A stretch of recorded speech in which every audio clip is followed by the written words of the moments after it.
Si alguien anda trayendo Biblia, le voy a invitar a que pueda abrir su Biblia en el libro de Romanos capítulo 1, versículos 19 y 20.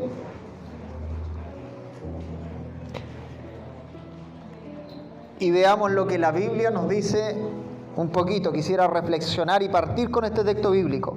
Romanos capítulo 1, versículos 19 y 20. La palabra de Dios dice así: lo que se conoce sobre Dios. Porque lo que de Dios se conoce, lo voy a leer en esa versión que creo que es PDT. Lo que se conoce sobre Dios, ellos lo saben muy bien, porque Dios mismo se lo ha mostrado. Porque lo que de Dios es invisible, o sea, su eterno poder, el poder de Dios tal vez en muchas ocasiones es invisible, y todo aquello que lo hace ser Dios se ha hecho claramente visible desde la creación del mundo. El ser humano ha podido entender todo esto con facilidad al observar la creación de Dios. Así que la humanidad no tiene excusa alguna para hacer todo el mal que hace. Reflexione este versículo porque es profundo. Lo que el apóstol Pablo escribió en el libro de Romanos, esta porción pequeñita, es profundo.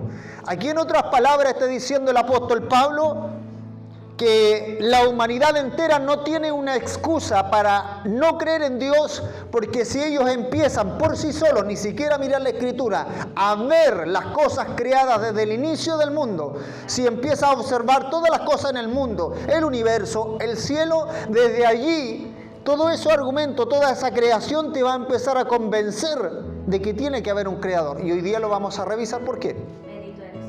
Pero básicamente esto es lo que el apóstol Pablo dice.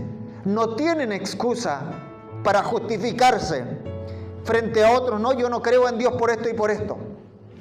Pero Dios hoy día nos invita, antes que eso, a reflexionar en las cosas invisibles. ¿Queremos ver el poder de Dios? Veámoslo. ¿O cómo podemos ver el poder invisible de este Dios o el mismo Dios invisible? Porque yo pregunto acá, ¿quién ha visto a Dios? No hay nadie. Y la misma Biblia dice que nadie le puede ver cara a cara, porque el que le vea cara a cara va a caer muerto. Amén. Bendito es el nombre del Señor. Amén. Moisés vivió un episodio en el Antiguo Testamento cuando le pidió a Dios: Señor, muéstrame tu gloria. Moisés había visto el poder de Dios manifestarse en las plagas en Egipto.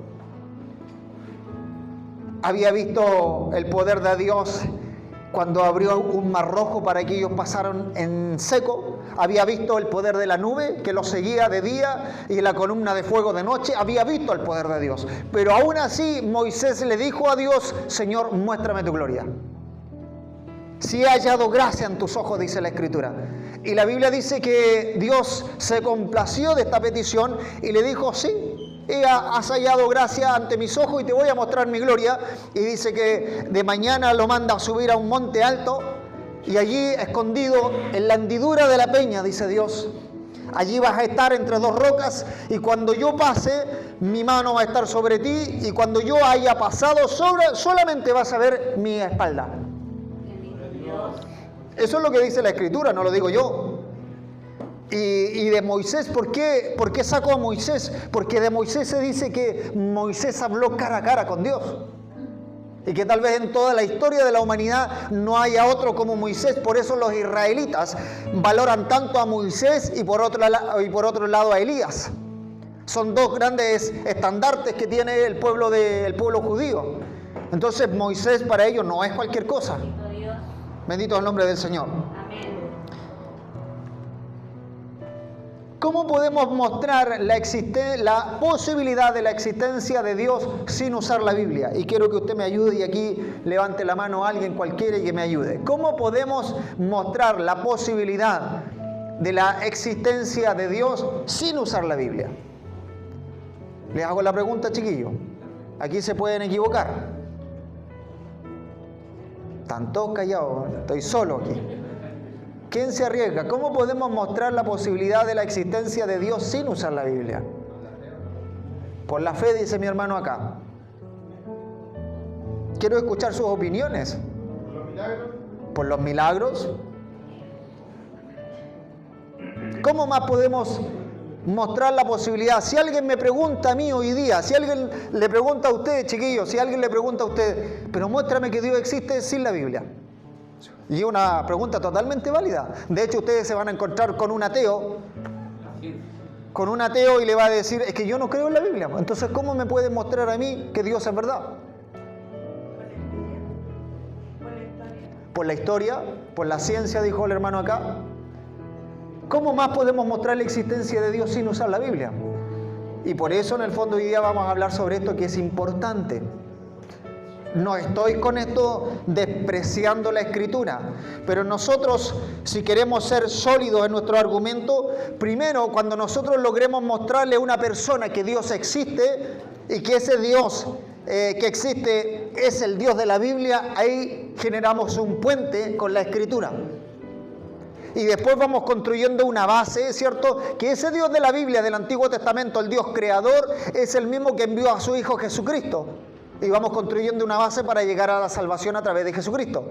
Pero primero, mire, yo he analizado algo, que cuando usted conversa con una persona que se dice atea, se dice ser atea, usted tiene que hacer un diagnóstico de esa persona, en dónde está su creencia, digámoslo de esa forma.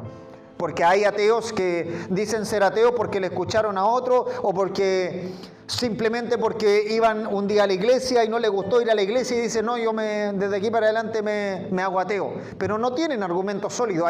Hay ateos de verdad, digamos, que tienen argumentos, se dedican a estudiar incluso la Biblia para demostrar que la Biblia es falsa, para demostrar que los argumentos son falsos. Entonces, ese tipo de ateo me refiero. Pero ahí es donde hay una escala. Entonces,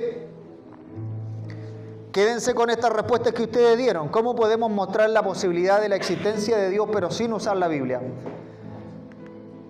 Veamos los siguientes ejemplos. Y aquí vamos solamente a ir jugando con nuestra mente. Solo la ciencia proporciona una verdad fiable. ¿Qué podríamos decir de eso?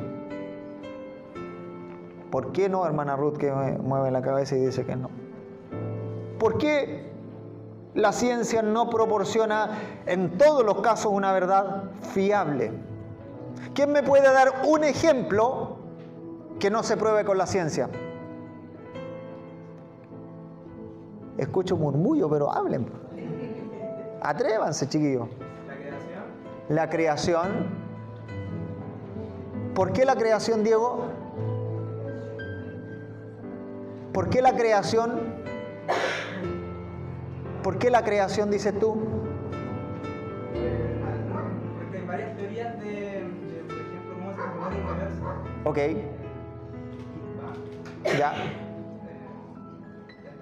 Ya te dice que. Bien, te agradezco porque te atreves. Eso es importante. Solo la ciencia proporciona una verdad fiable. No creo en la religión. Si alguien le puede decir no creo en la religión, y aquí vamos a ir a un diálogo, ¿por qué no? Le podríamos preguntar. Porque no hay pruebas científicas para ello. Hoy día tenemos endiosada a la ciencia. Y muchos van a decir, es que yo creo en lo que la ciencia dice. Entonces no debería creer tampoco en la ciencia. ¿Por qué no? Porque no hay pruebas científicas para probar que la ciencia es real. Piénselo. Por eso yo le digo, hoy día vamos a pensar. Porque ¿qué pasaría? Sería un loop. Es imposible probar algo que la ciencia, aquí está la ciencia se dedica a probar muchas verdades y muchas teorías. Pero ¿cómo vamos a probar la misma ciencia usando sus mismos términos? Es imposible. Tendríamos que tener algo desde afuera de la ciencia para poder mostrar que la ciencia es verdad, ¿o no? Yo los voy a hacer pensar, chiquillos, estamos entrando todavía. Yo sé que estos conceptos a veces son un poquitito más profundos, pero es necesario que pasemos por esto para que cuando nosotros manejemos estos conceptos podamos rápidamente mostrar la verdad del Evangelio. De verdad se lo digo.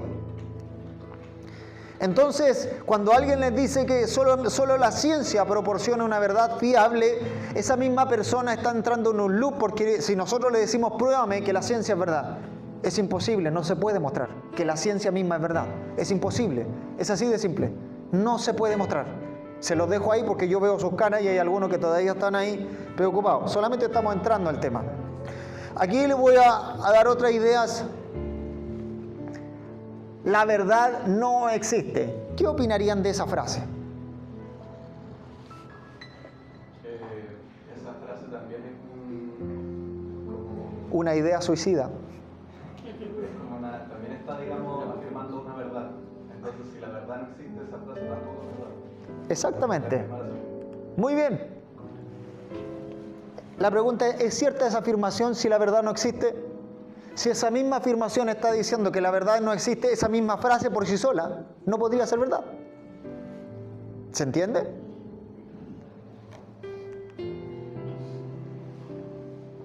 No hay absolutos. Entonces esa misma frase no podría ser absoluta. ¿No es esto un absoluto? Nadie puede saber verdad alguna sobre la religión. Son frases que las podemos encontrar a diario, chiquillos.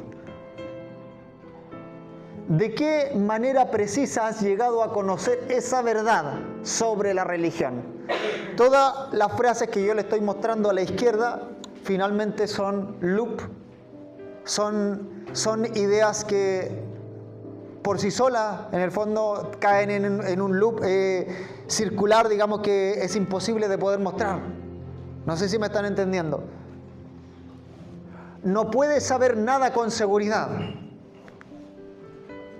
¿Estás seguro de esto? Son frases para pensarlas. Tal vez a la primera lectura no lo vamos a entender. Hablar de Dios no tiene sentido. ¿Qué significa esta frase respecto a Dios? Lo mismo que está diciendo, que podría decir a esa persona que hablar de Dios no tiene sentido, esa misma frase no tendría sentido. Lo que tú me estás diciendo. Si el hermano José me dice a mí, hermano Esteban, no tiene sentido hablar de Dios, entonces la misma frase que él acaba de decir no tiene sentido por sí sola. No sé si lo están entendiendo. Solo puedes conocer la verdad por medio de la experiencia. ¿Qué experiencia te enseñó esa verdad?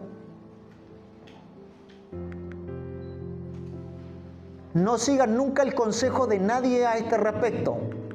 ¿Y por qué debería entonces seguir ese mismo consejo? Si quieren, les hagan una foto y después lo reflexionan en casa. También podemos enviar esta presentación después, no hay ningún problema. Aquí hay 4 famosos argumentos sobre la existencia de Dios y ahora recién vamos a entrar en el tema, que son bastante conocidos cuando queremos probar la existencia de Dios. Argumento cosmológico, argumento teleológico, argumento axiológico y argumento ontológico. Por tiempo, hoy día no los vamos a ver todos. Pero sí ustedes los pueden averiguar. Hoy día, usted puede ingresar hoy día es mucho más fácil todo con IA. De verdad, usted pone en Google, en Gemini, en todas las plataformas hoy día y le van a mostrar qué significa este argumento cosmológico y le va a salir en breve frase, tratado de explicar de buena forma, le va a salir fácilmente. Pero vamos a entrar hoy día en estos 4 argumentos para probar, escuche bien, para probar la existencia de Dios. Para probar la existencia de Dios. Argumento número 1, argumento cosmológico. Este es uno de los argumentos más conocidos en nuestros días. Pensadores de la antigüedad, como Platón, como Aristóteles, como Maimónides, recurrieron a este tipo de pensamiento. Pablo menciona que todos conocen acerca de Dios mediante las cosas visibles de este mundo, que es el texto que nosotros reflexionamos al principio. ¿Por qué sacamos esto? Porque muchas personas de la antigüedad reflexionaron, miraron el mundo. Vieron el mundo, todas las cosas que están alrededor del mundo, la creación del mundo. Y cuando nosotros empezamos a observar a profundidad el mundo, nos damos cuenta que hay alguien detrás de todo esto. Y eso es lo importante que quiero que hoy día nos llevemos a casa. El argumento cosmológico lo podemos desglosar en la siguiente forma. Tiene como primer postulado: el universo comenzó a existir. todo lo que comienza a existir debe tener una causa. Por ende, por lo tanto, el universo debe tener una causa.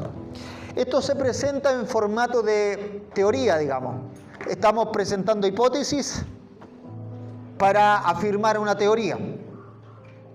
Entonces aquí vamos a entrar un poquito en el campo filosófico, podríamos decirlo así, de razonamiento para mostrar estas premisas. Premisa A, el argumento dice, el universo comenzó a existir.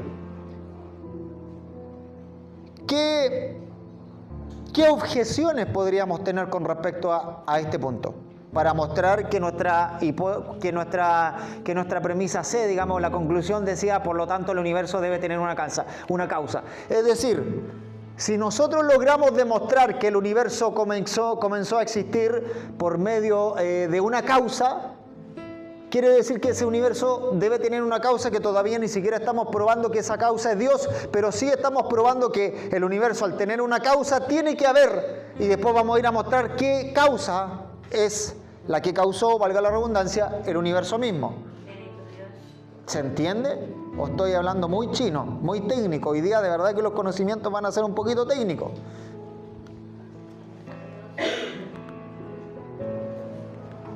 Vamos a analizar la primera. Analicemos la premisa A, el universo comenzó a existir. Hay algunos que dicen, para evitar llegar a esta conclusión de que el universo comenzó a existir, algunos dicen que el universo es eterno, que nunca tuvo un comienzo y que siempre existió. ¿Qué es lo que hoy día la comunidad científica señala sobre el universo? ¿Que hay una existencia que tuvo un inicio o que siempre ha existido? Porque son básicamente dos alternativas. La primera alternativa es que el universo siempre ha existido, esto significa que el universo es eterno, o que tuvo un comienzo. ¿Quién me puede ayudar a decir qué es lo que la comunidad científica dice hoy por hoy sobre este punto? ¿Lo escucho a ustedes? Delante se mencionó un punto importante que dijo Diego delante, sobre la teoría del... Déjeme decir que, ya, ahí levanta una mano. Que se supone, si los científicos tienen teoría de que comenzó con el Big Bang, ¿algo tuvo que haber creado el Big Bang? Tampoco se puede haber creado solo. Y estamos llegando al inicio y estamos pensando en el fondo cómo este universo comenzó. Es que por eso hay dos caminos nomás aquí, chiquillos. Hay dos caminos. O el universo tuvo un comienzo o el universo es eterno. ¿Por cuál nos inclinamos? Nosotros en esta charla obviamente estamos probando que el universo tiene un comienzo, pero también tenemos que analizar la otra posibilidad de que el universo sea eterno. ¿Qué implicancias, y por eso yo le echo a andar su mente, qué implicancias tiene que el universo sea eterno?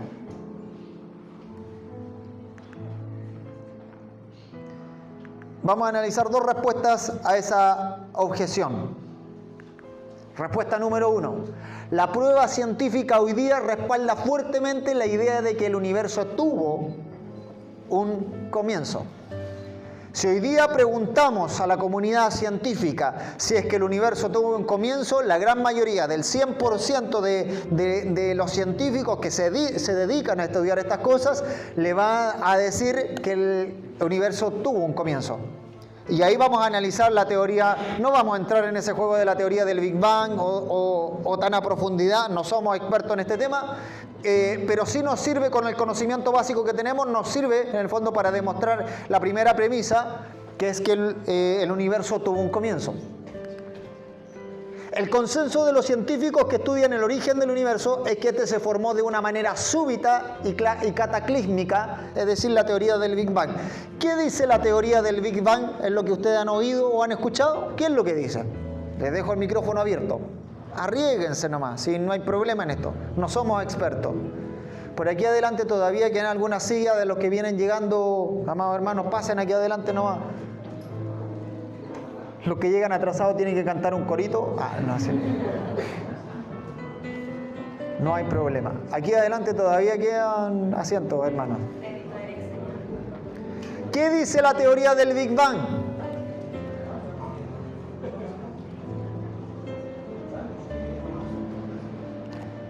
La teoría del Big Bang, como dice ahí, es que se originó de una forma el universo donde no había nada. Pensemos un poquitito en nuestra mente. ¿Qué compone el universo? Planetas. ¿Quién me ayuda?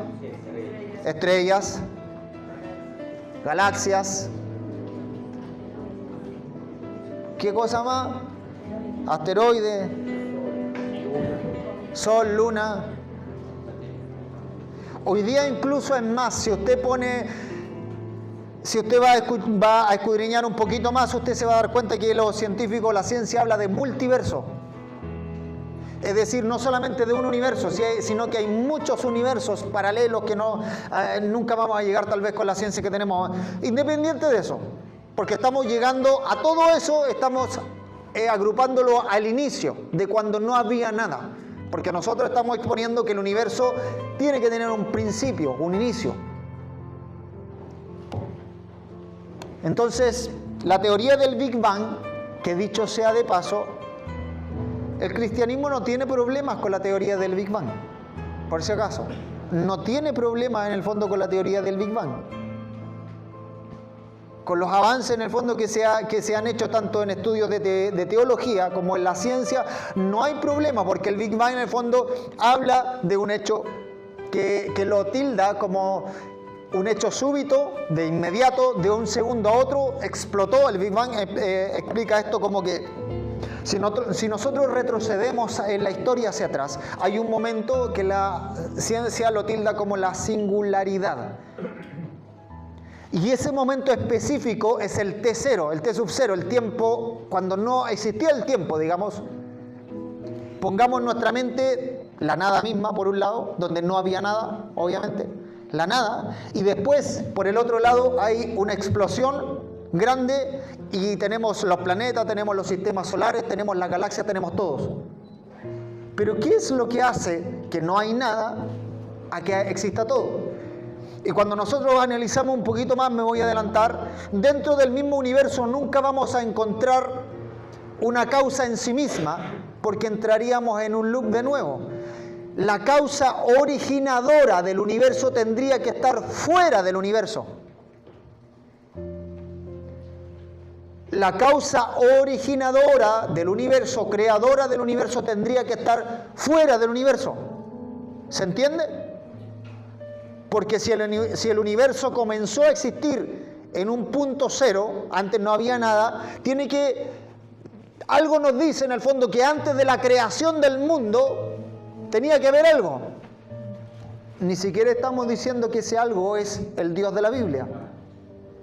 Solamente estamos probando que tenía que haber algo para crear ese universo, para forzar esa creación desde un inicio.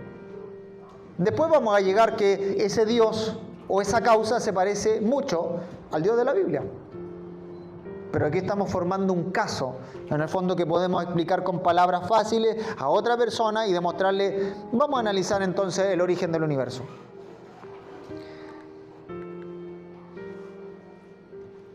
La prueba principal del comienzo del universo es la segunda ley de la termodinámica, que afirma que el universo se está quedando sin energía utilizable, es decir, si se está agotando no puede ser eterno. Voy a explicarlo para no usar tanto tecnicismo. La segunda ley de la termodinámica tiene que ver con la entropía, con la energía, que pasa de un tema de orden a desorden en sistemas cerrados. Pero ¿qué quiere decir esto y cómo lo llevamos a entender al universo? Hoy día la ciencia ha demostrado que el universo se está expandiendo. Y les voy a llevar a la idea del globo.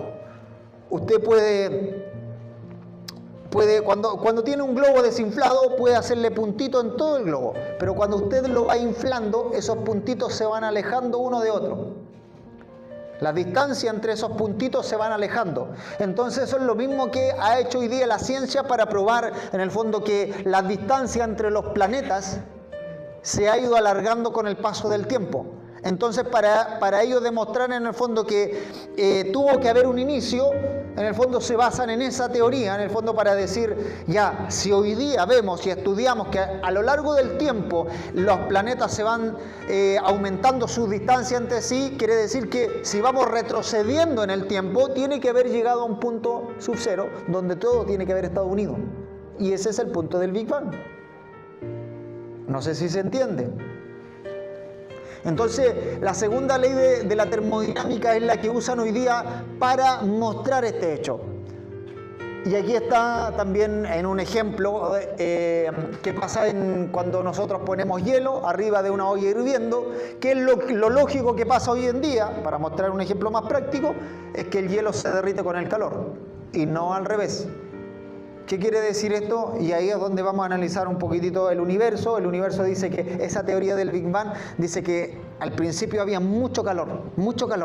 Y esa explosión fue tan grande, pero había mucho calor encerrado, que explotó de tal forma que todas las cosas empezaron a caer, cada una por su lado y en forma ordenada. Pero la lógica nos dice que no puede pasar lo contrario, desde el frío pasar al calor. Y eso en el fondo, no quiero entrar más allá en el tema de la ley de la termodinámica, pero nos prueba en el fondo que el universo que hoy día conocemos al principio había mucho calor y hoy día se va enfriando. Y también la ciencia usa ese argumento para probar que el universo se va expandiendo.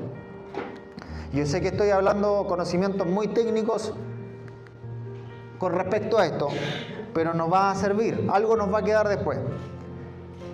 Segunda respuesta para mostrar la objeción de que el universo es difícil que sea eterno.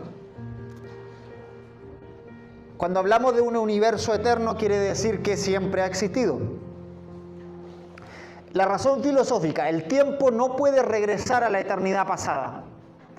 Si el pasado, escuche bien en esto, si el pasado es infinito, nunca habríamos podido pasar por el tiempo para llegar hasta hoy. Pero sin embargo estamos en el hoy. Mastíquelo, analícelo. Si el universo es eterno,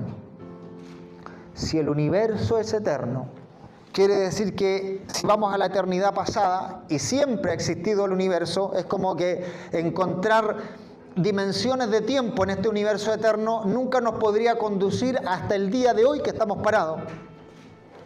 Porque de aquí hacia atrás, si hay una eternidad pasada, ¿cómo podríamos llegar hoy día hasta acá? Y ahí se genera un problema con el tiempo. Por eso, y aquí agrego otro conocimiento sobre el inicio del universo, cuando se crea el universo también se crea el tiempo y el espacio. El tiempo y el espacio surgen con la creación del universo. Si el tiempo se origina con la creación del universo, quiere decir que es válido hoy día que estemos en el año 2026 después de Cristo, que podemos empezar a contar los años desde que se crea el universo. Pero si el universo es eterno, nunca podríamos llegar al año 2026. ¿Se entiende? Hay algunos que... Amén, pero ese amén es mentiroso.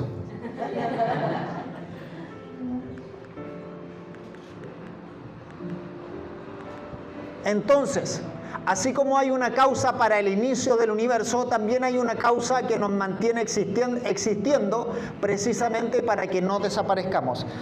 En el fondo quiero que reflexionemos en esto un poquitito y lleguemos en el fondo a concluir esto muy someramente. Si usted quiere seguir investigando, a mí me gusta mucho el campo de la apologética. De hecho, cuando yo conocí a Dios, uno de los campos que más pasión me ha traído por estudiar es la apologética. Precisamente porque yo lo he contado en otras ocasiones, cuando yo conocí a Cristo, llegué a la universidad sin conocimiento, me puse a predicarle a unos mormones, creo que eran, o testigos de Jehová, y quedé en vergüenza. Entonces de ahí cuando yo le dije, Señor, quedé en vergüenza, necesito sabiduría, el Señor me dijo, yo te la voy a dar. Él me respondió. Y uno de los temas que siempre me ha apasionado es la apologética, porque la apologética trata de derribar los primeros argumentos que están duros en el corazón del hombre. No presentamos a Cristo al principio, Pero cuando un ateo me viene y me dice, ¿sabes qué? Yo no creo en Dios, lo llevo, por ejemplo, a este argumento desde la creación del universo. Y cuando ellos empiezan a pensar y analizan este argumento, no es difícil para ellos dar una respuesta lógica a esto. Entonces, si una persona atea es honesto intelectualmente, debería llegar a la misma conclusión que nosotros llegamos todos, a través de este argumento. No hay otro camino. Si es honesto intelectualmente, si la otra persona quiere decir no, es que no creo, porque no quiere creer, a pesar de estar mostrándole la verdad, ya ese es otro tema. Entonces, Colosenses 1:17, y esta es la causa de por qué el universo sigue andando. Cristo existió antes que todas las cosas y todo el universo sigue su curso gracias a ¿quién? La Biblia dice esto, no es que lo diga yo. La Biblia dice que el universo hoy día sigue su curso por causa de ¿quién? De Cristo. ¿Se ha preguntado hoy día por qué el planeta Tierra gira sobre su eje y nunca se le ha agotado la energía? La causa es Cristo. ¿Se ha preguntado por qué la Tierra gira alrededor del Sol y nunca se ha parado? La causa es Cristo. ¿Se ha preguntado por qué todos los planetas del universo que nosotros conocemos de nuestro sistema solar, por ejemplo en nuestro caso, que giran en su órbita y no se desvían de la órbita y siguen una órbita? Esto es increíble. Vamos a llegar después a analizar un poquito también, si alcanzamos con el tiempo, por qué el planeta Tierra sigue una órbita tan exacta, porque si el planeta Tierra se acercara tal vez 1 kilómetro más al Sol, la vida no sería posible en el planeta Tierra. Si se alejara 1 kilómetro lejos del Sol de su órbita, la vida tampoco sería posible. ¿Cómo va a ser posible que sea tan exacto que la órbita que sigue el planeta Tierra, que tenga un astro llamado Luna, que tenga otro astro, el Sol, que es necesaria la luz solar para reproducir las plantas? ¿Cómo todo esto es meramente una casualidad? Por eso, nuevamente llegamos a Romanos 1:20, cuando dice, porque todas las cosas invisibles de Dios se pueden comprobar a través de las cosas visibles que hay en el mundo. Entonces, por eso cuando nosotros empezamos a analizar todo lo que hay alrededor del mundo, nosotros, si una persona de verdad es honesta intelectualmente, debería llegar por sí misma a decir, detrás de todo esto hay algo distinto, tiene que haber algo, tiene que haber una causa, tiene que haber un creador. Bendito es el nombre de Dios. El mundo necesita una causa originadora que dé origen al universo, pero también una causa conservadora. Y la causa conservadora, como lo dice Colosenses, es Cristo. Cristo, Dios mismo, sostiene todas las cosas hoy en día. ¿Se ha preguntado hoy día, aquí hay un planeta Tierra, redondo? Si nosotros hoy día estamos abajo, ¿por qué no nos caemos hacia abajo? Y ahí está la ley de la... ¿Cómo es posible que tan justo hay una ley de la gravedad en nuestro planeta Tierra? Cuando vimos hace poco, por ejemplo, cuando los astronautas en el fondo de Artemis 2 fueron a la Luna y ahí la gravedad se pierde. ¿Cómo es posible que solamente en el planeta Tierra haya gravedad y no en otro planeta? ¿O la gravedad sea distinta? ¿Será solamente casualidad? Por eso yo les invito, chiquillos, a pensar en todas estas cosas. Esto requiere reflexión, pero cuando nosotros nos abrimos a este mundo, podemos solamente, analizando todas estas cosas, podemos hacerle ver a otras personas que nuestra fe no se basa solamente en una fe ciega. Nuestra fe se basa en argumentos sólidos. Por eso siempre, cuando yo empecé a descubrir este mundo apologético de defensa de la fe, cuando empecé a descubrir este mundo, se me infló el pecho de gozo y de alegría, sabiendo que Dios nos da argumentos suficientes y sólidos para demostrarle a otra persona la existencia de Dios, el realismo del cristianismo, de lo que nosotros nos basamos, nuestra creencia. Nosotros podemos mostrarle a otras personas estas cosas. Y Dios lo quiere usar a ustedes. Entonces, habíamos dicho, el universo comenzó a existir. Todo lo que comienza a existir debe tener una causa. El segundo punto lo voy a analizar rápido. Nómbrenme alguna cosa de este mundo que sea incausado. que no tenga causa. Nómbrenme alguna cosa de todo el universo entero que sea incausado. ¿Quién me puede decir una cosa?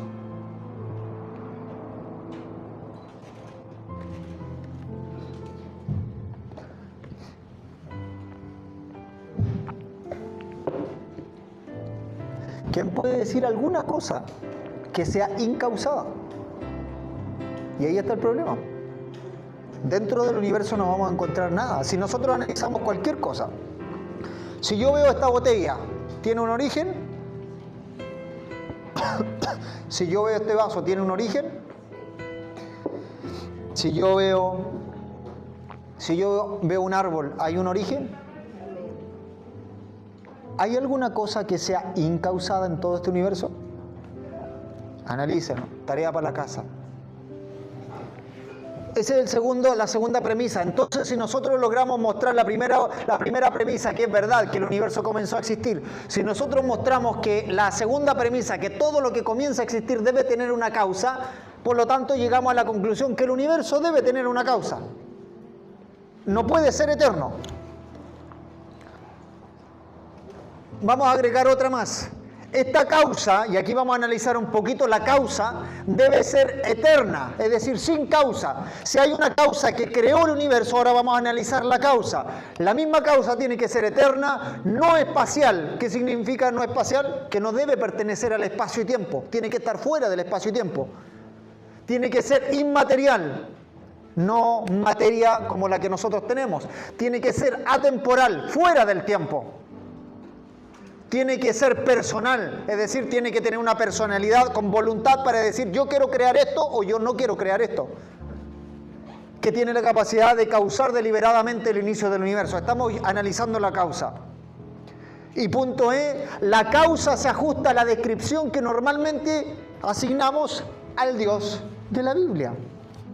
Estamos construyendo un caso con argumentación sólida para mostrar la existencia, en este caso, del Dios de la Biblia. No sé si capta la idea central de toda esta línea de argumentación para llegar a esta conclusión. Entonces, este argumento es uno de los argumentos llamado cosmológico que nos sirve para mostrar desde la creación del universo para llegar a una conclusión lógica de que tiene que haber una causa, y esa causa, si es inmaterial, si es sin espacio, si es atemporal, si es inmaterial, se ajusta mucho con la descripción de Dios. ¿Por qué? Analicémoslo rápidamente. ¿Dios es eterno? Eso es lo que la Biblia dice. ¿Dios no pertenece a este espacio? ¿Dios es inmaterial? La Biblia dice que Dios es espíritu. ¿Dios es atemporal? Dios no cuenta dentro del tiempo, porque Él lo creó.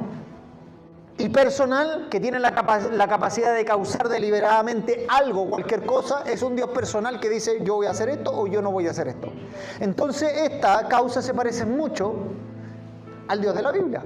Y estamos construyendo un caso sólido para mostrar a través de la creación del universo que tenemos un Dios bíblico para mostrar esta causa.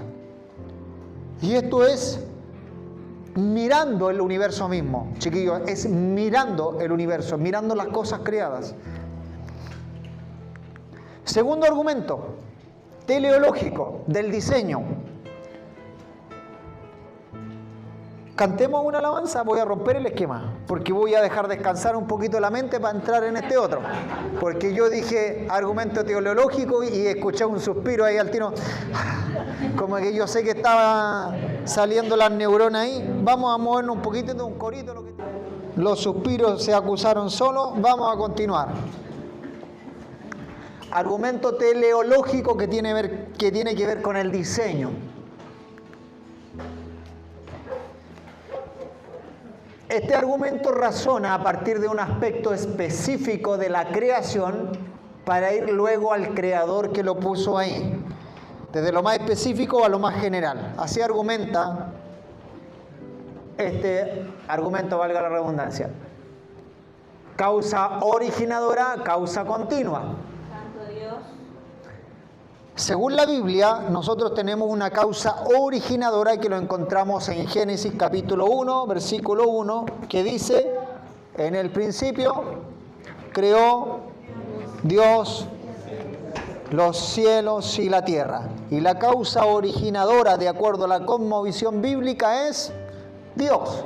Es decir, Dios creó todas las cosas, porque así lo estipula y en ese Dios creemos nosotros. En el principio creó Dios los cielos y la tierra. Y la causa continua, que ya lo vimos en Colosenses 1, 16 al 17, Jesucristo mismo, siendo Dios, dijo que en Él subsisten hoy día todas las cosas. Entonces tenemos una causa originadora, de acuerdo a la Biblia, y también tenemos una causa que mantiene todo estable en el universo mismo.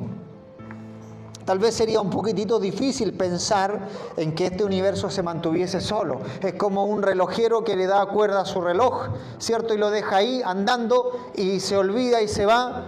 Ese no es el Dios en el cual nosotros creemos. No creemos en un Dios que creó todo el universo y lo dejó y se olvidó de él.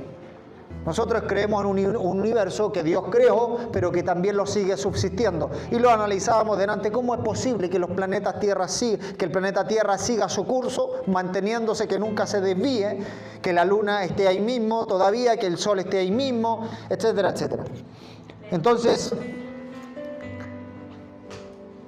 argumento dice así: artefactos humanos, como los relojes, por ejemplo, lo que usted piense, son producto de un diseño inteligente. ¿Estamos de acuerdo con esa frase o no? Los artefactos humanos. Analizamos un celular que un objeto más complejo, ¿cierto? Siempre cuando vemos algo detrás de esto vamos a decir, es que detrás de esto tiene que haber una causa originadora, tiene que haber alguien que lo creó. Vemos una Biblia, vemos todo esto y ahí empezamos a analizar todo lo que usted quiera, todo, este micrófono, la ropa que usted está usando, miramos todo a nuestro alrededor y tiene que haber una causa detrás de todo eso, un diseñador. Muchos aspectos y elementos de nuestro universo se parecen a los artefactos humanos. Nosotros estamos analizando los artefactos humanos, pero ¿qué pasa cuando salimos un poquitito más afuera, en la naturaleza? Cuando vamos a analizar las montañas, cuando analizamos la naturaleza en los árboles, el océano, cuando analizamos, a ver, ¿quién no está de acuerdo que este objeto tecnológico es muy complejo de hacer? Estamos todos de acuerdo que es muy complejo de hacer este objeto tecnológico, ¿cierto?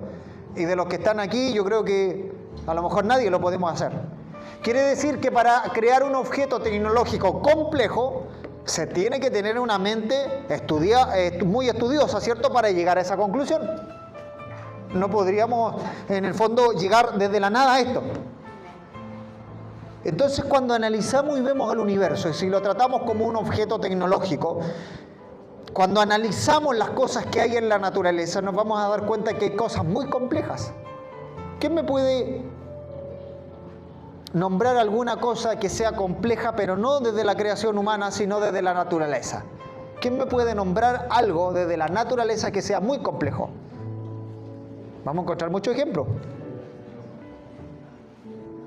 Escucho murmullo, pero no escucho ninguna voz fuerte. Algo en la naturaleza que sea complejo de crear. Oiga, si los ejemplos están al... Pero todavía no escucho. ¿Ah? El corazón. De la naturaleza puede ser Los volcanes. El aire. El sol. Mire, si analice un animal, un gatito, un perrito, analícelo. ¿Podríamos crear así algo de complejo nosotros? No lo podemos crear, porque sabemos que el mismo cuerpo humano, y lo vamos a meter un poquitito ahí, lueguito. Entonces, esta argumentación dice que, primero, artefactos humanos, como lo que estamos ocupando hoy día, como este micrófono, o como los relojes, son producto de un diseño inteligente. Segundo, muchos aspectos y elementos de nuestro universo se parecen a estos artefactos humanos, porque como recién lo vimos, si vemos el Sol, es un artefacto complejísimo de hacer. Entonces estos efectos similares suelen tener causas similares. Si los dos son complejos, si un celular es complejo de hacer y si el Sol o si un animal es complejo de crear, quiere decir que estos dos, si esto es muy complejo de hacer, quiere decir que lo que hay detrás de la creación de un animal también tiene que haber una mente muy prodigiosa para crear aquello. Por lo tanto, es altamente probable que la apariencia del diseño en el universo no es más que el reflejo de un diseñador inteligente. Dada la complejidad y la naturaleza expansiva del universo, este diseñador tiene que ser increíblemente inteligente y poderoso. Nosotros llegamos a la conclusión que debería ser Dios. Pero ahora yo pregunto, si no es Dios el diseñador inteligente, ¿quién más podría ser? Pregunto a la iglesia.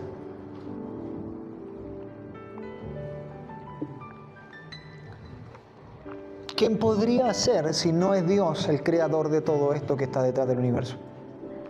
Entonces, por eso, chiquillos, nosotros estamos analizando estas cosas y nos damos cuenta que cuando nosotros empezamos a manejar estos conceptos, no nos va a costar mucho demostrarle a otra persona que no cree en Dios la veracidad o la argumentación sólida para creer en Dios. ¿Sabe qué? ¿Por qué es importante esto? Porque por mucho tiempo, de verdad, y ustedes seguramente todavía lo han escuchado, no, si los cristianos evangélicos creen en tonteras, creen en cosas absurdas. Pero no es así.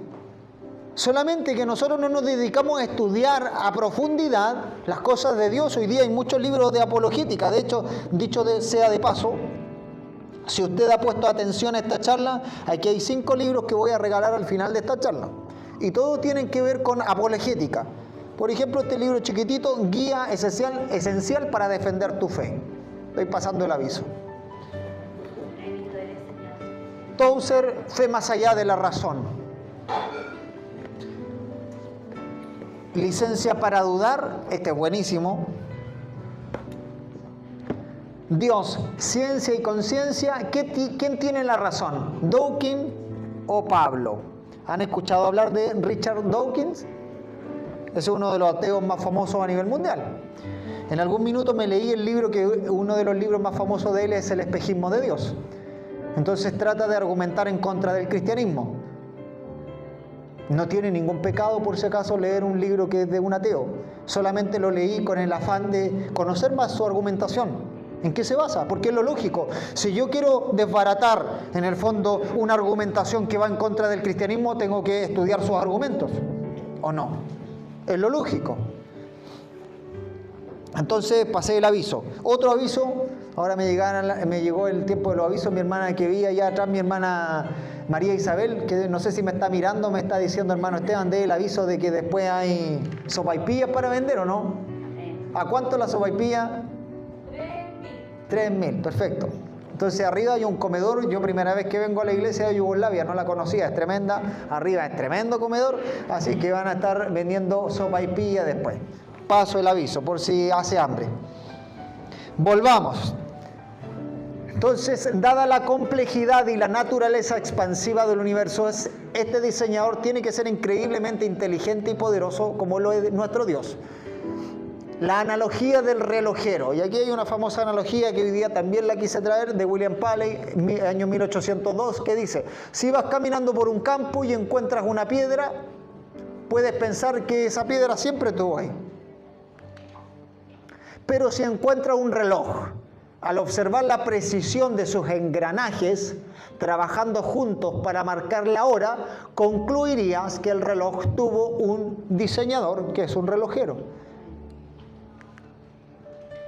Paley argumentó que la naturaleza, como el ojo humano o el sistema solar, es mucho más complejo que un reloj, por lo que debe tener un diseñador inteligente que debe ser Dios, y él llegó a esa conclusión. Entonces, nuevamente, observando el mundo. Por eso ahora se entiende mucho mejor lo que decía Romanos al principio. Porque el apóstol Pablo decía hace miles de años atrás, él decía, no tienen excusa. Porque analicen las cosas del mundo y van a darse cuenta, cuando ustedes empiezan a analizar todo el mundo, las cosas, los volcanes, el sistema solar, cómo el sol, cómo la sombra va cambiando de lugar al paso del tiempo, pueden analizar miles de cosas y van a llegar a la conclusión de que todo esto tiene que haber un creador detrás. Es muy difícil llegar a la conclusión que desde la nada se haya creado todo. Y que todo esté formado como hoy día está formado, en cada lugar. Las cosas como están. Es muy difícil. Hay un edificio, hay un reloj, pero aquí está la célula. ¿Quién hoy día estudia de aquí alguna carrera que tenga que ver con la medicina y que tenga que ver con la célula, que la ha estudiado? Yo sé que todos lo estudiamos la célula cuando estábamos en el colegio, estudiando. ¿Cierto? En el liceo, exactamente. Y yo me acuerdo cuando me pasaron la célula, tenía que aprenderme estas partes de la célula y que era... Yo siempre me quedó marcado que la célula para mí era una empresa. El profesor me dijo, la célula es como una empresa que trabajan todas las partes de la célula en forma coordinada, que es increíblemente sofisticada la célula, la formación de la célula. Todos los que estamos aquí dentro, nuestro cuerpo está formado por células. Está formado por células. Entonces, cuando nosotros vamos a analizar la complejidad de la célula y vemos la complejidad de la célula, tenemos que llegar a una conclusión y decir, chuta, lo más probable es que detrás de toda esa complejidad haya un creador. Es difícil que se haya creado al azar. Es muy difícil que se haya creado todo esto al azar. Entonces, los que estudian hoy día alguna carrera, los que han estudiado alguna carrera que tenga que ver con la medicina, con el cuerpo humano, y tengan más fresco el concepto de la célula, del ADN, o lo que tenga que ver con el cuerpo humano, se van a dar cuenta, analizando la complejidad de estas cosas, la mente que tiene que ver detrás para crear estas cosas. Si desenrolláramos todo el ADN de las células de un cuerpo humano, escuche bien, cubriríamos la distancia de la Tierra a la Luna 7.000 veces. Si desenrolláramos todo el ADN de las células, ¿qué es lo que es el ADN? No me digan ácido no me acuerdo cuánto era. Ribonucleico, me acuerdo de la última parte. ¿Pero qué es el ADN? ¿Qué contiene el ADN? Información. ¿De quién? El ADN humano contiene la información de nosotros. ¿Y qué tipo de información contiene el ADN? ¿Ah? El ADN humano contiene la información de tu color de pelo, de tu grosor de pelo, de tu tamaño de pie, de tu tamaño de altura, de tu color de ojos, de toda. El ADN contiene toda la información de ti. De hecho, hoy día analizaba cuando estaba creando esta presentación un dato curioso que decía que las personas entre sí, entre uno y otro, desde el punto de vista del ADN, son 99.9% iguales. Solamente el 0.01% nos diferencia entre uno y otro. ¿Qué puede ser el color de piel, el tamaño de la altura? Son cosas mínimas. Pero para que tengan una magnitud de la cantidad de información que guarda el ADN. Somos increíblemente iguales desde el punto de vista del ADN. 99.9% iguales desde el punto de vista del ADN, de la información que se guarda allí. El cuerpo humano adulto contiene alrededor de 6 billones, ni siquiera 6 millones, 6 billones de células con ADN. Ojo, que el cuerpo humano tiene más células, pero no todas las células contienen ADN. Entonces, las que contienen ADN son alrededor de 6 billones de células. Si nosotros analizamos solamente una célula y la cantidad de información que encontramos en el ADN de una célula, pero ahora juntamos los 6 billones de células y agrupamos toda esta cantidad de información, ¿cómo es posible que toda esta cantidad de información quepa en un cuerpo humano? ¿Por qué lo hago ver? Y aquí me voy a ir al área informática. ¿Hay algún informático aquí? Bueno, le digo informática, pero que se dedica a estudiar el tema de la información, por ejemplo, en los gigas, en los terabytes. La gran mayoría lo maneja, ¿cierto? Bueno, no hay ningún informático aquí, ¿cierto? O tiene miedo de levantar la mano, seguramente. Eso, está escondido, dice el hermano por ahí. Pero cuando nosotros analizamos, cuando vamos a comprar un pendrive y empezamos a preguntar el tamaño de la memoria, cuando compramos un celular, también nos fijamos en la cantidad de memoria que tiene. Y hablamos de giga, hoy día hablamos de terabytes, pero en la cantidad de información que guarda el cuerpo humano es mucho mayor. Se habla, después de terabyte, no me acuerdo cuál es la nomenclatura que se usa. ¿Cuál? No sé. Yo no me voy a... Pero hoy día también lo leía en la cantidad de millones de información que contiene el cuerpo humano desde el punto de vista ADN. Es imposible. Si nosotros quisiéramos guardar un cuerpo humano, hoy día casi contiene toda la información a nivel mundial. Había un dato curioso que decía ahí. Casi toda la información que usted pudiese encontrar en todos los computadores del mundo, en todas las partes del mundo lo contiene un solo cuerpo humano, en su ADN.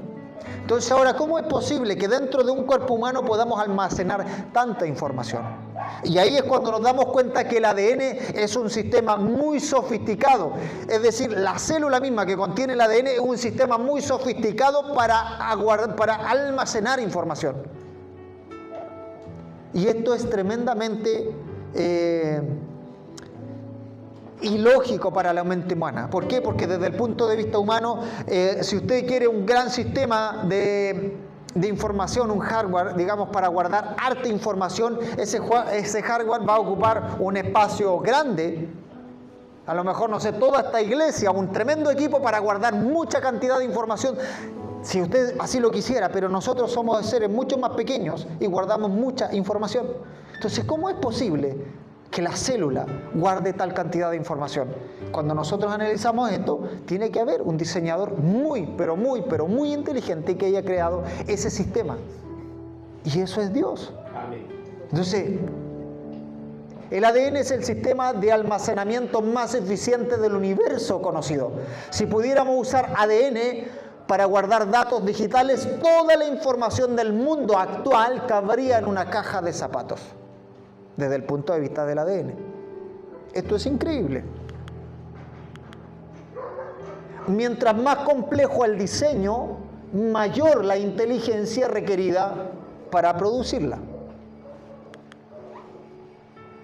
Si sentáramos 1000 simios ante una máquina de escribir, nunca escribirían la famosa obra de Hamlet. Sin embargo, Shakespeare lo hizo en el primer intento. Analicen eso. Porque la mente humana es muy superior a la mente de un mono, de un simio. ¿Por qué lo traigo a colación? Porque han escuchado de la famosa teoría de la evolución. Sin embargo, hoy día la comunidad científica ha tomado mucha distancia, se ha ido alejando cada vez más de la teoría de la evolución. Que cuando se tiró la teoría de la evolución, por supuesto que causó mucho daño a la iglesia o al pensamiento cristiano, porque no se tenían los argumentos necesarios para rebatir esta teoría de la evolución. Pero hoy por hoy es muy difícil sostener esta teoría de la evolución. Esa es la verdad. ¿Quién me puede buscar Salmo 139, 13 y 14, por favor? Y que lo pueda leer.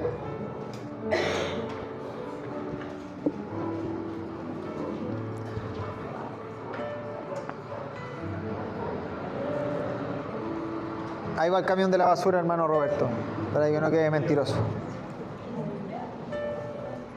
Están apuntando sobre usted, no sé, dígale a su líder de jóvenes ahí que lo están apuntando con el dedo, que usted lo encontró. Por favor, póngase, Miguel, póngase en pie y lo lee fuerte nomás. Porque tú formaste mis entrañas, tú me hiciste en el vientre de mi madre. Te alabaré porque formidables, maravillosas son tus obras. Perfecto, muchas gracias, hermano Miguel. Porque tú me formaste desde mi entraña, fueron formados por Dios. La Biblia testifica de este diseñador inteligente que lo más probable es que lo hizo él. El Dios que nosotros adoramos es el creador o el diseñador de nuestras entrañas, de nuestro cuerpo mismo. Ajuste fino. Argumenta que las constantes físicas del universo, como la fuerza de gravedad o la expansión del Big Bang, son tan precisas que si variaran mínimamente, la vida aquí en la Tierra sería imposible. Esto es un conocimiento un poquito más científico de los que se dedican a estudiar, por ejemplo, la física o las constantes en matemática. Si usted se mete en ese campo, es lo que le decía yo anteriormente. Hay constantes como la fuerza de gravedad, que nosotros la conocemos. ¿Cuánto es la constante de fuerza de gravedad? 9,81. ¿Cuánto más? ¿82? Ah, ya no. Mire que yo cuando estaba en la universidad el profesor me hizo aprendérmela como con 6 decimales para el lado. Y así teníamos que ocupar la fórmula para sacar los cálculos. Así que por eso me acuerdo. Pero es 9,81. La constante de la fuerza de gravedad. ¿Qué pasaría si esa constante fuera 10? ¿Qué pasaría si esa constante fuera de 8? Tal vez la vida no sería posible. Así de simple. Es así de simple. Entonces nosotros llegamos desde el ámbito de la física, desde el ámbito de la matemática, desde el ámbito biológico, desde el ámbito de la ciencia. De muchas partes estamos atacando argumentos y todos apuntan en la misma dirección. Eso es lo maravilloso. Complejidad irreducible. Propone que ciertos sistemas biológicos, como el motor del flagelo bacteriano o la coagulación de la sangre, son tan complejos que no pudieron haber evolucionado paso a paso, ya que necesitan todas sus partes funcionando a la vez para servir de algo.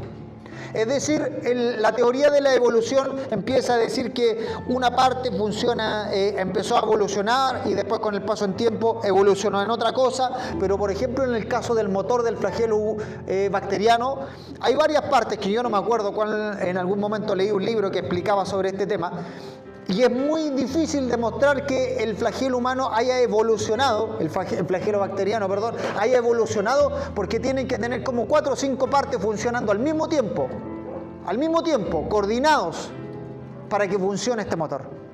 Entonces eso es casi prácticamente imposible desde el punto de vista de la evolución. Entonces estos argumentos se usan hoy día para demostrar que la teoría de la evolución cada vez más va perdiendo terreno. Ese es el tema. Entonces, ¿por qué traigo a colación este tema? Porque a nuestros hijos, y seguramente a usted, le enseñaron en la escuela la teoría de la evolución. Y lo siguen enseñando ni siquiera como teoría. Ese es el problema. Ni siquiera como teoría, sino que se lo siguen enseñando como una verdad. Yo creo que nunca hoy día encontramos la otra teoría, si lo quieren tomar como teoría, la otra teoría de la posibilidad de la creación desde el punto de vista divino. No se la enseñan hoy día en los colegios. Pero si la teoría de la evolución va perdiendo terreno, ¿por qué hoy día lo siguen enseñando? Es más, nosotros como padres somos responsables de decirle a nuestros hijos, ¿sabes que eso es una teoría? A explicarle correctamente. Es todo un tema.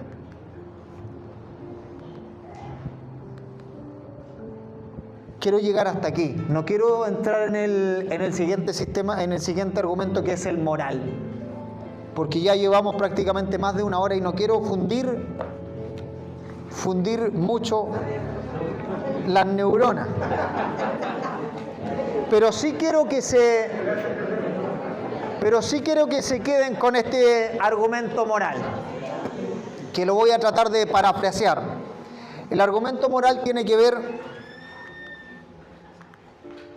con estas 3 partes. Hay una ley moral objetiva que es trascendente. Toda la ley tiene que tener un legislador. Los que estudian para leyes hoy día me van a entender este punto. Otorgador o dador de esta ley. Por lo tanto, hay un legislador objetivo, que en este caso para nosotros el legislador objetivo es Dios.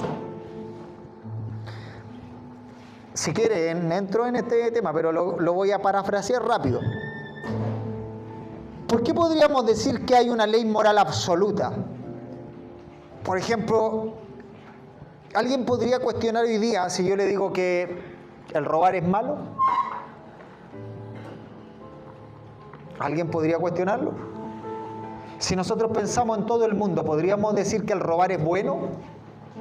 Si me voy un poquito más al extremo, el asesinato, ¿podríamos decir que el asesinato es bueno?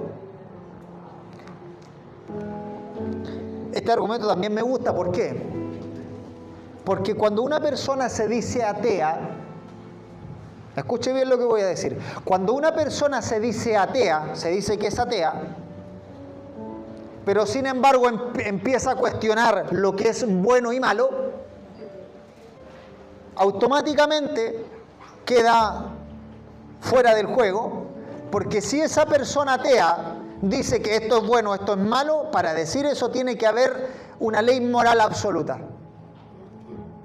Lo voy a explicar con otras palabras. ¿Quién de aquí podría decir, si nosotros aquí vemos no sé cuántas personas, pero hay varios, si nosotros nos juntamos todos y decimos, ¿qué puedo inventar? La gran mayoría, ustedes, voy a tomar el mismo ejemplo que di recién, la gran mayoría de nosotros vamos a estar de acuerdo que el asesinato está mal, ¿cierto? Pero yo podría decir, no, para mí el asesinato está bien. ¿Por qué yo podría decir que el asesinato está bien? ¿Y quién me puede decir lo contrario? Lo voy a hacer pensar. ¿Por qué es más verdad lo que usted dijo de que el asesinato está mal, a lo que yo dije que el asesinato está bien? ¿Por qué es mejor su verdad que la mía? Por así decirlo. En el fondo, ¿quién dice? Vamos a parar la Biblia. Pero un ateo. ¿En qué? ¿A cuál ley? ¿Quién formó la ley del país? Las personas. ¿Por qué una persona debería tener más razón que yo? Lo estoy haciendo pensar, no tengo nada contra usted, hermano Alexander, por si acaso, para que no... Pero estoy en el fondo haciéndoles ver de por qué un grupo de personas dice que el asesinato está mal y por qué otro grupo podría decir que el asesinato está bien. ¿Quién define qué está bien y qué está mal? Y está bien la ley moral, pero el hermano daba en el clavo. Para nosotros, quien define qué está bien y qué está mal es la palabra de Dios. El apóstol Pablo dice en el libro de Romanos, si nosotros no tuviésemos la ley, no sabríamos qué es lo que es pecado. Porque la ley me dice, no matarás. Entonces sabemos que es pecado no matar, porque la Biblia lo dice. Pero también es cierto lo que dice el hermano Alexander. En un país hay legislación. En un país, en el Congreso, los congresistas se involucran para crear leyes. Pero finalmente, las personas hacen las leyes. Entonces, por eso necesitamos una causa trascendente, fuera de las personas, para decir qué es bueno y qué es malo. Para nosotros, los cristianos, quien nos dice qué es bueno y qué es malo es Dios. Pero para un ateo que no tiene Dios, ¿quién le dice qué es bueno y qué es malo? Sí, pero la ley moral, en el fondo, en ese sentido, ¿quién se la dio a su corazón? Y ahí es donde ellos tienen un conflicto. El conflicto entre los ateos, cuando van a su ley moral, ellos van a negar que un creador les dio esa ley moral. No pueden, porque si no automáticamente dejarían de ser ateos. Entonces es un gran problema. Porque cuando el ateo muestra un juicio contra ti, contra tu religión, y dice, no, es que el creer en Dios está mal. ¿Y por qué? Tendríamos que preguntarle, ¿cuál es tu juicio de valor con respecto a eso?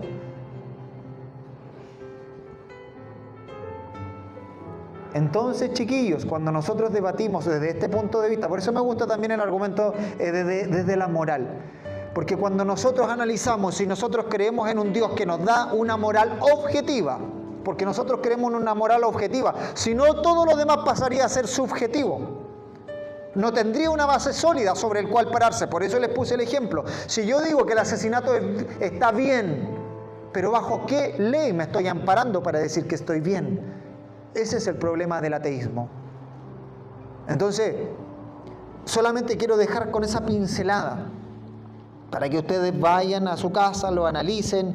Al que le quede gustando el tema de la apologética, puede comprar libros de apologética y hay muchos argumentos. Esto es solamente una pincelada, pero es un mundo por descubrir que ustedes se van a dar cuenta cuando leen. Les va a servir mucho. Por eso les preguntaba al principio, ¿cuántos de ustedes están estudiando en la universidad? En algún minuto, o en el colegio, en el liceo, en algún minuto le van a preguntar, ¿por qué crees en Dios? Sabes que yo no creo en Dios, te van a decir. Pero tú puedes tener los argumentos sólidos para demostrarle que, en el fondo, bíblicamente, tú le puedes mostrar tus argumentos que, desde el punto de vista de probabilidad, si queremos tomarlo así, es más probable que exista un Dios a que no exista.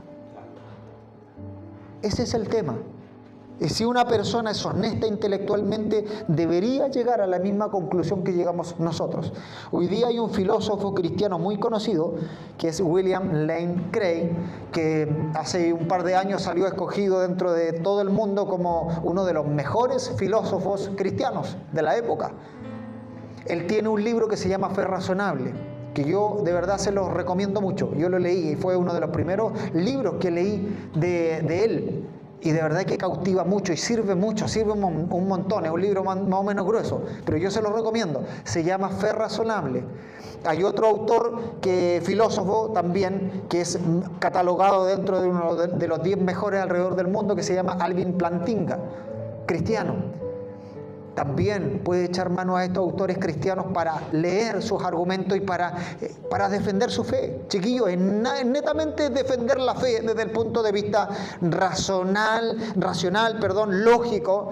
Ahora, yo para terminar, no voy a meterme más en este asunto, lo voy a dejar ahí. Si ustedes quieren tener la presentación, me la pueden pedir después con el líder de jóvenes de su iglesia, me mandan correo, listo, o un WhatsApp y la pasamos. No quiero de verdad quiero terminar en esto sí.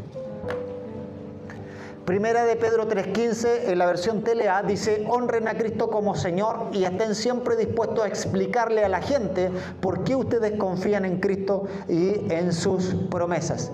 La versión Reina Valera nos dice, utilizan 2 palabras: con mansedumbre y reverencia debemos presentar argumentos. Con mansedumbre y reverencia. Chiquillos, este es un conocimiento que nos ayuda harto a defender nuestra fe, pero no es para ir por el mundo diciendo: mira, te quiero mostrar que Dios existe, que Dios es verdad. No es para eso.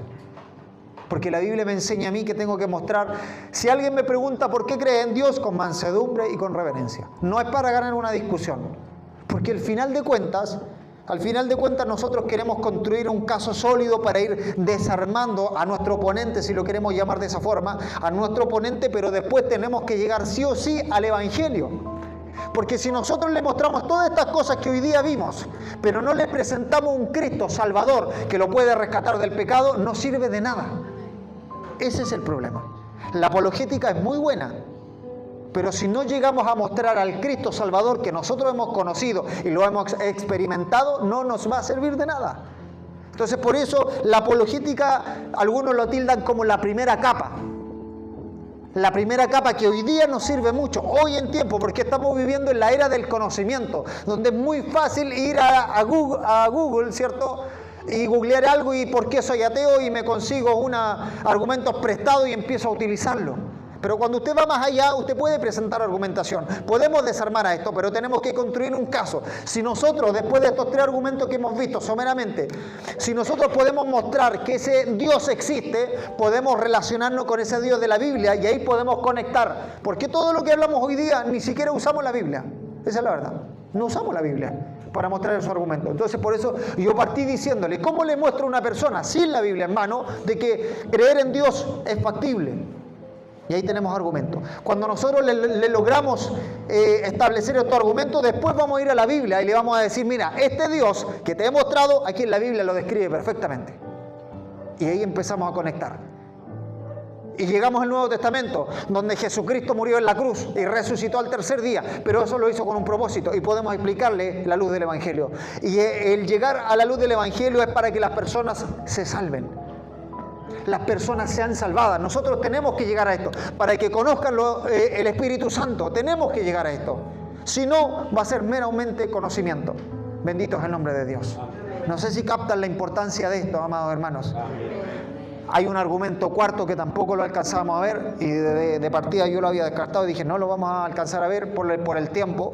De hecho, hemos andado rápido y por lo general yo sé que son argumentos profundos que nos hacen pensar. Hoy día es una de estas charlas que nos ha hecho pensar más que nada, pero creo que les hace bien a ustedes, que la gran mayoría son estudiantes, chiquillos, son estudiantes.